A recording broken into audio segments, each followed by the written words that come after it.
free-floating anxiety, I'm talking about the kind of anxiety that we experience when we get triggered and we might not even realize it, and we start to feel anxious and uncomfortable. Now, I'm not talking about diagnosable anxiety disorders that are really paralyzing for people, but I'm talking about just sort of that anxious feeling that a lot of us sort of walk around with. Many times we'll have a 25-cent problem and we spend $1.50 on it. And so the problem itself doesn't need that much energy, but we sort of put twice as much energy or 3 times as much energy on it than we really need to. I want to mention an article by Alberto Vildasola, and he wrote an article called Jaguar Medicine, and I really liked what he had to say.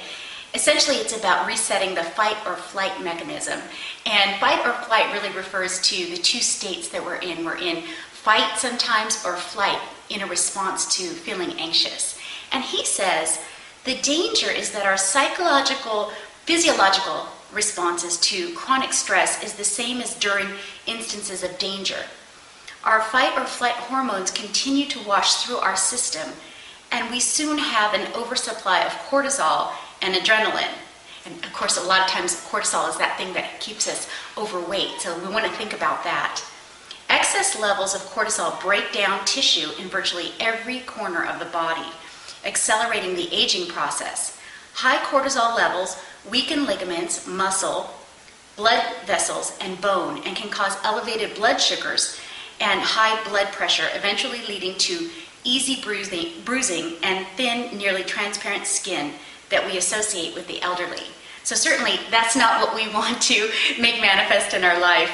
And his article, in it, he was talking about working with a shaman who talked about, Don Ramon was his name, talked about a lot of us have chased our jaguar sort of up into a tree. And really part of what we want to do is reclaim our jaguar.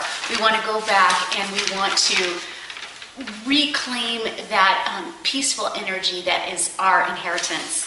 And also, we might want to think about ways that we can prepare ourselves so that we don't go right into flight. And some of these things we might want to do are daily exercise, daily meditation, prayer, talking to people that remind us the truth about who we are, surrounding ourselves with loving friends and family. And so if we can really make these sort of soulful connections every day, we are bound to be able to absorb some of those anxious impulses that we might experience if we don't prepare ourselves to go into the world in a peaceful state.